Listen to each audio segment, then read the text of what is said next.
The mugshot was really hot. And this stuff lasts probably about 2 months. It stays really hot. But the first week that the mugshot came out, we sold like 2,000 T-shirts. What's that?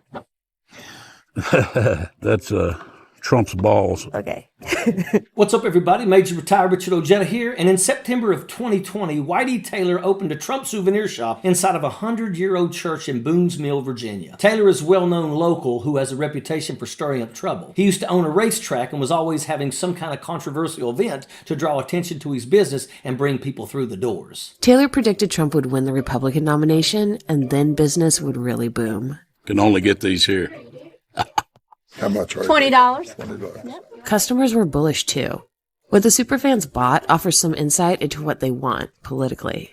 The merch is not just simple campaign slogans. It's defiant, even vulgar, aimed at buyers who enjoy being mad at the state of America and think there's one guy who will fix it. Taylor has the flair of a late-night infomercial salesman, and the Trump faithful come from miles around to come to his store. Taylor brags that religious people come in here and they say, "Is this God's house?" I say, "Nope, it's the house that Trump paid for." Taylor used to sell his merchandise at races like the Daytona 500. It was during that time that Taylor claims to have spoken with God. Whitey made the outrageous claim that God told him to sell T-shirts. T-shirts are just one of the ridiculous items that stock his shelves. My son said, "Dad, what's God telling you?" I said, "Came in my spirit. He wants me to help Trump." I said, "I'm going to order 1,000 T-shirts." He said, "Dad, but that's crazy. You know how crazy you get. Just get 100. I said, "Go big or go home, boy." I said, "If God's telling me, we'll sell every one of them. Not, we'll throw them in the trash can and leave." All we had was a white T-shirt that said, "Hire the vets, fire the idiots, Trump 2016 on the front, red, white, and blue. And on the back, it said, "Finally someone with balls, Donald J. Trump," okay?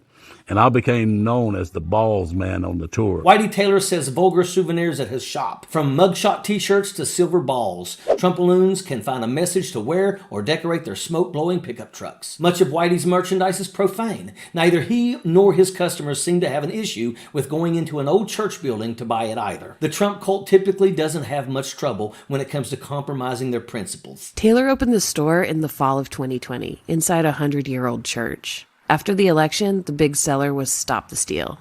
Did you think the election was stolen? There's no doubt the election was stolen, yeah. One of the store employees told CNN's Ellie Reeve that folks buy their products because they are worried about the economy. They are worried about the economy but happy to shell out their hard-earned money for souvenirs that aren't even made in America. All these so-called patriots who are always screaming about putting America first while dressed up in Trump T-shirts and underwear are easy pickings for carnival barkers like Whitey Taylor. Whitey knows that a fool and his money are soon parted, and he's capitalizing off of Trump's undereducated followers. Whitey's shop isn't a tourist attraction, it's more of a sideshow. Putting this vulgar merchandise inside of an old church building is not by chance. Whitey Taylor is blurring the lines between right and wrong. He knows that being inappropriate inside of a church is something that would go over well with his customers. It's probably the first time that many of his customers have been inside of a church in years. The others probably have a preacher that's just like Whitey and they feel right at home. This blind allegiance is why Donald Trump loves the undereducated.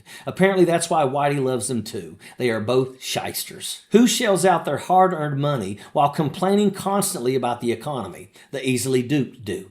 These are the same people who live in squalor while sending donations to a guy that sits on a golden toilet and flies around in a private jet because they think he needs their help. Whitey Taylor's Trump Town is an eyesore. His merchandise is purchased from wholesalers and resold at crazy markups to gullible people. A fool and his money are soon parted, and Whitey Taylor is doing the parting at his store. He couldn't be happier being about Donald Trump being a controversial character. There's an old saying that misery loves company. It's the same thing with stupidity and the traffic to Whitey Taylor's Trump Town. What a group of losers. And that is an absolute fact. Sappers clear the way, airborne all the way.